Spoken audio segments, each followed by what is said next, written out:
आज हम आपके सामने समास पढ़ेंगे कि समास होता क्या है। बेसिकली समास का अर्थ क्या होता है, समास का क्या मतलब होता है। तो समास का अर्थ होता है संक्षिप्त करना। क्या होता है? संक्षिप्त करना। किसी भी चीज को छोटा करके कहना। कोई बड़ा सेंटेंस है, अगर हम उसे छोटा करके कहेंगे तो उसका हम क्या करते हैं? समास करते हैं। कोई लंबी बात को कुछ शब्दों में कहना समास कहलाता है, यानी संक्षिप्तीकरण समास होता है। मान लीजिए 4 बच्चे आओ, इधर आओ, आओ। कोई शब्द दिया है, मान लीजिए 4 लड़कियां आओ, गगन चुंबी, है ना, ये शब्द है ना। अब इसको आप आओ इधर, अगर हम इसका आओ, आप यहाँ आओ, 4 लड़कियां यहाँ आओ, है ना, ये 4 लड़कियां हैं, ठीक है। गगन चुंबी कोई शब्द है, अगर हम इसका समास विग्रह करेंगे तो क्या करेंगे? गगन को चूमने वाला। क्या करेंगे? गगन को चूमने वाला। अब हमने इसमें से को निकाल दिया और वाला निकाल दिया, तो ये क्या हो गई? संख्या कम हो गई ना, छोटी हो गई ना संख्या। पहले ये संख्या 4 की थी, अब क्या हो गई? ये संख्या 2 की हो गई। तो गगन चुंबी, अब हमने इसका क्या कर दिया? समास कर दिया। समास विग्रह से हमने इसका क्या कर दिया? समास कर दिया, यानी बड़ी संख्या थी, हमने उसको क्या कर दी? छोटी संख्या कर दी। यानी कि समास का, बैठ जाओ, समास का मतलब ही होता है कि बड़े सेंटेंस को छोटा करके कहना। गगन चुंबी का मतलब होता है गगन को चूमने वाला, चूमने वाला, वाला, है ना। तो अब समझ में आया है कि समास का क्या अर्थ होता है। समास का अर्थ होता है संक्षिप्त करना। अब देखेंगे हम समास के भेद क्या होते हैं। समास के भेद अगर हम पदों के आधार पर देखें तो समास के 6 भेद होते हैं। कौन कौन से? पहला होता है अव्ययी भाव समास, दूसरा तत्पुरुष समास, तीसरा कर्मधारय समास, चौथा द्विगु समास, पांचवा द्वंद्व समास और छठा बहुव्रीहि समास। अब देखिए समास के भेद ये पदों के आधार पर हमने बताए। पदों के आधार का क्या मतलब है? पदों के आधार का मतलब है, देखिए पहला हम समास लेते हैं अव्ययी भाव समास। अव्ययी भाव समास होता क्या है?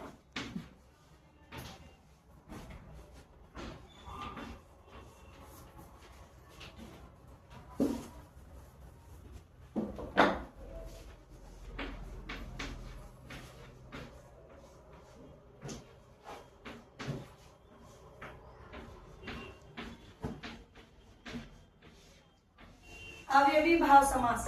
अव्ययी भाव समास वहां होता है जहां पे पूर्व पद या तो प्रमुखता हो, पूर्व पद की प्रधानता हो। समास में हमारे 2 पद होते हैं, जैसे अभी में हमने देखा गगन और चुंबी, 2 समास हुए ना, 2 पद हुए कि नहीं हुए? हुए कि नहीं हुए? 2 पद हुए, एक गगन और एक चुंबी। इन दोनों को मिला के ही हम लिखते हैं गगन चुंबी। तो इसमें जो पूर्व पद होता है, जिसमें पूर्व पद की प्रधानता होती है, उसे अव्ययी भाव समास कहते हैं। अब इसका हम उदाहरण देखते हैं कि अव्ययी भाव समास में कौन कौन से उदाहरण होते हैं। अव्ययी भाव समास में एक प्रमुखता और ये होती है कि इसका पूर्व पद अव्यय होता है या उपसर्ग होता है। क्या होता है? अव्यय या उपसर्ग होता है। उपसर्ग जैसे कि यथा आ जाए, आ जाए, प्रति आ जाए, ये सभी क्या है? उपसर्ग है। उपसर्ग क्या होता है? शब्द के आगे लगने वाले शब्द को हम उपसर्ग कहते हैं। ये जो शब्द, यानी इसके अलावा भी बहुत सारे जो उपसर्ग है, ये जो उपसर्ग है यदि आगे लगते हैं तो इन पदों की प्रधानता होती है, पूर्व पद की प्रधानता जिसमें होती है उसे हम अव्ययी भाव समास कहते हैं। जैसे यथा से बन जाए यथा शक्ति, क्या बनेगा? यथा शक्ति। तो इसका समास विग्रह क्या होगा? शक्ति के अनुसार। क्या होगा? शक्ति के अनुसार। शक्ति के अनुसार। तो यहाँ पे यथा की प्रधानता है। किसकी प्रधानता है? यथा की प्रधानता, यानी पूर्व पद की प्रधानता है। और पूर्व पद हमारा क्या हो? अव्यय हो, अव्यय हो या फिर उपसर्ग हो। उपसर्ग, ठीक है। तो जिस समास का पूर्व पद उपसर्ग या अव्यय होता है उसे हम अवयवी भाव समास कहते हैं। दूसरा उदाहरण इसका देखिए, प्रति से लेते हैं हम।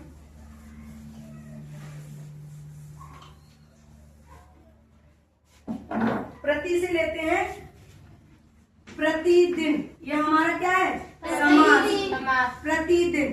अब इसका प्रतिदिन का समास विग्रह अगर हम करेंगे, इसे बड़ा करके लिखेंगे तो क्या लिखेंगे?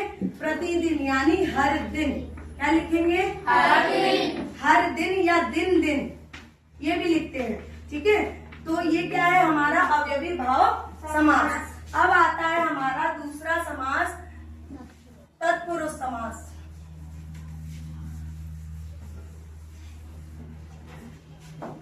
देखिए, दूसरा समास है हमारा तत्पुरुष समास। अब तत्पुरुष समास वह समास होता है जिसमें दूसरा पद प्रधान होता है। कौन सा पद? दूसरा पद। अवयवी भाव समास की हमने बात की कि उसका पूर्व पद प्रधान होता है या अव्यय होता है या उपसर्ग होता है। तत्पुरुष समास की हमने बात की, इसमें दूसरा पद प्रधान होता है।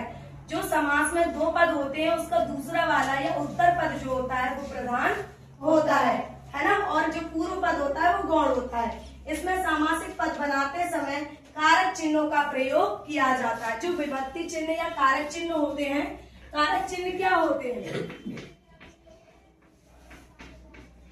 कारक चिन्ह होते हैं जिसकी सहायता से हम किसी चीज को बड़ा करके या उसका संबंध बताने वाले शब्दों को कारक चिन्ह कहते हैं।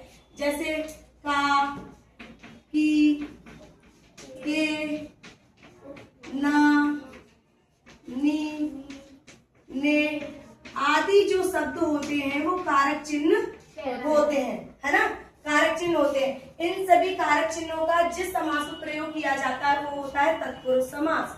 तत्पुरुष समास में आठ प्रकार के विभक्ति चिन्हों का प्रयोग करते हैं। तो तत्पुरुष समास का जो उत्तर पद प्रधान होता है वो होता है प्रधान। जैसे शब्द है राजा का पुत्र, तो बताओ ये इसका समास क्या होगा? बताए बच्चा, बताओ राजा क्या होगा? राजा का पुत्र। समास क्या होगा इसका? राजा का पुत्र। ये जो शब्द है इसका समास क्या होगा? जोड़ के इसे क्या बोलेंगे हम? राजा का राजपुत्र। क्या बोलेंगे? राजपुत्र। राजपुत्र यानी कि राजा का पुत्र। अब इसमें हमने क्या किया? का कारक चिन्ह को हटा दिया। क्या कर दिया? हटा दिया। कारक चिन्ह को हमने इसमें से हटा दिया। तो जब हम का कारक चिन्ह को हटा देंगे तो ये क्या बन जाएगा? हमारा समास बन जाएगा। इसे हम कहते हैं समास विग्रह। क्या कहते हैं? समास विग्रह।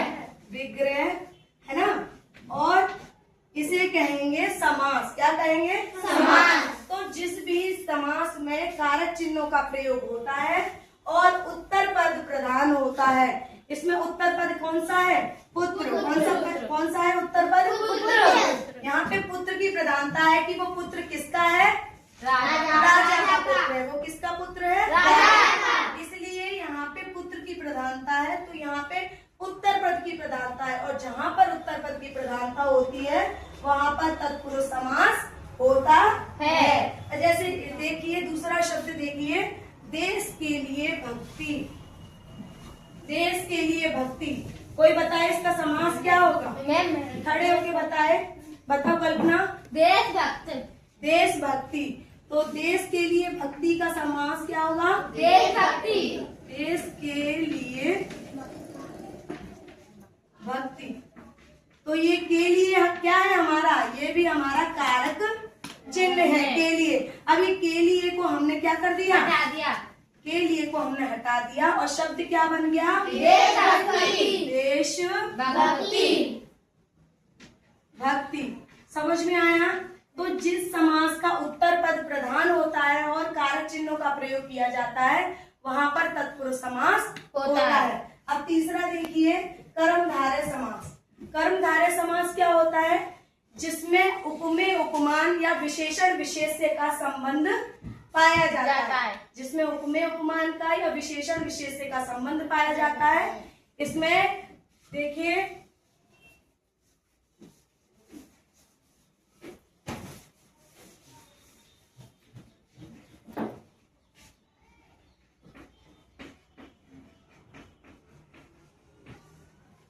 कर्मधारय समास। इसमें जो दोनों पदों का संबंध होता है वो उपमेय उपमान का,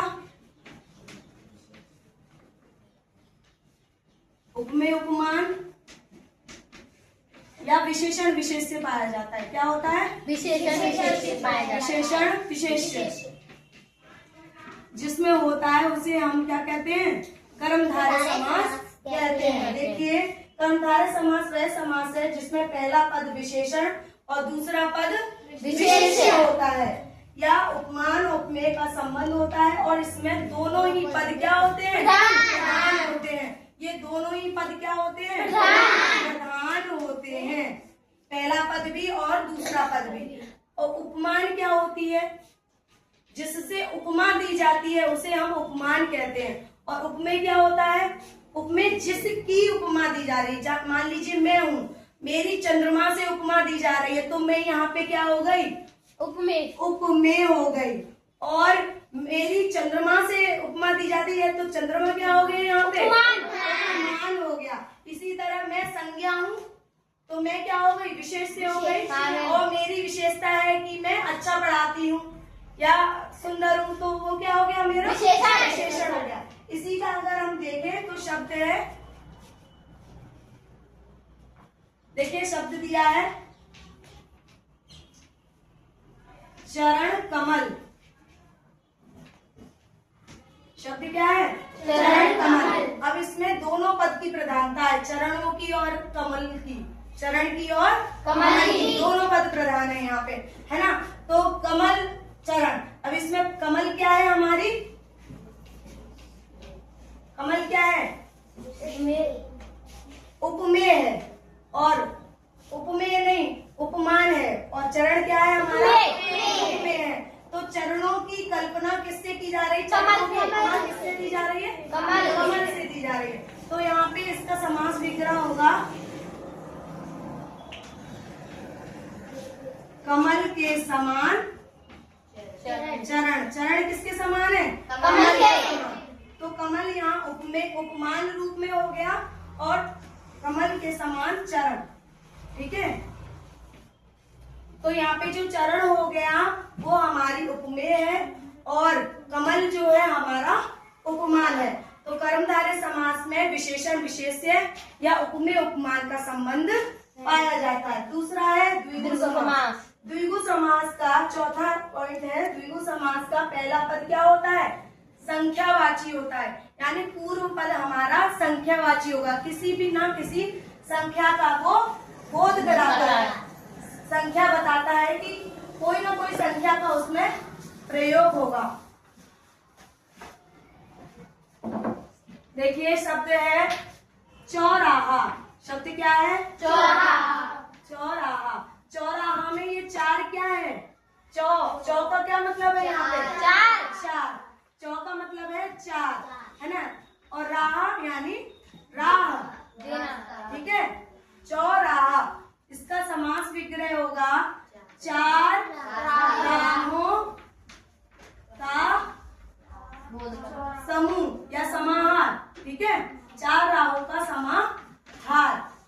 तो यहाँ पे संख्या आ रही है ना? तो जिस पद का पूर्व पद संख्यावाची होता है उसे हम द्विगु समास कहते हैं। अब देखिए पांचवा पॉइंट है द्वंद्व समास। क्या है? द्वंद्व समास। द्वंद्व समास। इस समास में दोनों पदों में द्वंद्व होता है ना? इसमें लड़ाई झगड़े वाला भी आ जाता है, इसमें विलोम शब्दों का प्रयोग भी होता है ना? जहां और या अथवा शब्द का प्रयोग किया जाए या योजक चिन्ह का प्रयोग किया जाए वहां पे द्वंद्व समास होता है। मान लीजिए, और विलोम शब्द होते हैं इसमें, अपोजिट शब्दों का जो प्रयोग किया जाता है, विलोम शब्दों का प्रयोग किया जाता है, उसे द्वंद्व समास कहते हैं। जैसे माता पिता। अब माता पिता हमारे अपोजिट है, विलोम शब्द है कि नहीं है? Yes, ma'am. माता और पिता। तो इसका समास विग्रह क्या होगा? माता और पिता। माता और पिता।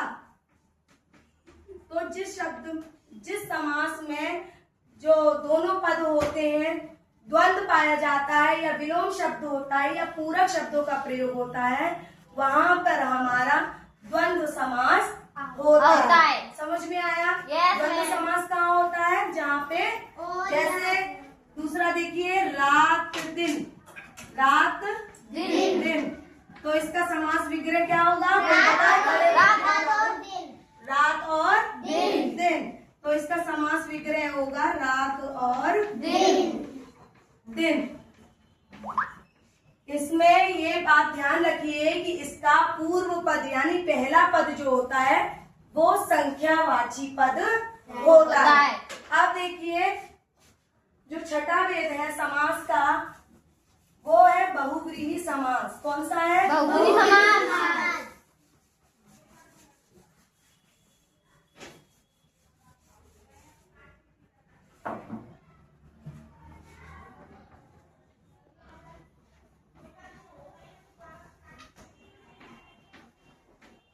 बहुव्रीहि समास। बहुव्रीहि समास में जो दोनों पद होते हैं, उन दोनों पदों में से कोई भी पद प्रधान नहीं होता है। एक अन्य पद होता है जो प्रधान होता है। वैसे बहुव्रीहि समास की पहचान ये होती है कि इसमें देवी देवताओं का नाम अधिकतर होता है। बहुव्रीहि समास में ना देवी देवताओं को ज्यादा लिया जाता है। तो बहुव्रीहि समास ऐसा समास जिसका दोनों ही पद प्रधान नहीं होते, दोनों पद अप्रधान होते हैं। क्या होते हैं? दोनों पद अप्रधान होते हैं और कोई अन्य पद क्या होता है? प्रधान होता है। तो बहुव्रीहि समास वह समास है जिसमें कोई भी पद प्रधान नहीं होता, बल्कि दोनों पद मिलकर किसी तीसरे या अन्य अर्थ की ओर संकेत करते हैं। शब्द देखिए, जैसे नीला है कंठ जिसका, ये है ना। अब ये जो शब्द है वो ना तो इसका पूर्व पद कोई प्रधान हो रहा है ना अन्य पद प्रधान हो रहा है ना। नीला है कंठ जिसका अर्थात नील कंठ। इसमें ना तो पूर्व पद की प्रधानता है और ना उत्तर पद की प्रधानता है। ये हमें किसी अन्य पद की ओर इशारा कर रहा है। वो अन्य पद क्या है? नीलकंठ हम किसको कहते हैं? किसे कहते हैं? नीलाकंठ जिसका है किसे कहते हैं? शिव जी को। किसको कहते हैं? शिव को कहते हैं। तो नीला है कंठ जिसका अर्थात नीलकंठ यानी शिव जी। शिव जी ने अमृत पिया था, तब उनका कंठ कैसा हो गया था? जहर पी लिया था ना, अमृत के साथ में जो जहर पिया था इसके कारण शिव जी का कंठ नीला हो गया था। तो शिव जी को क्या कहते हैं? तब से नीलकंठ कहते हैं। तो जो नीला है कंठ जिसका यानी ये शिव जी की ओर डिनोट कर रहा है, शिव जी को बता रहे हैं। इसका मतलब इन दोनों पदों का मतलब क्या है? शिव जी की बात हो रही है ना। तो अन्य पद की प्रधानता यहाँ पे ये बता रहे हैं। तो जब किसी समास में पूर्व पद और उत्तर पद दोनों ही प्रधान नहीं होते हैं, दोनों अप्रधान होते हैं और किसी तीसरे शब्द की ओर संकेत किया जाता है, वहां पर बहुव्रीहि समास होता है। जैसे एक और शब्द है गजानन है ना। तो इसका समास विग्रह क्या होगा? गज के समान आनन। आनन का क्या मतलब होता है? चेहरा, फेस, चेहरा हम किसे कहते हैं? आनन। गज के समान आनन, गज किसे कहते हैं? हाथी को। तो गज के समान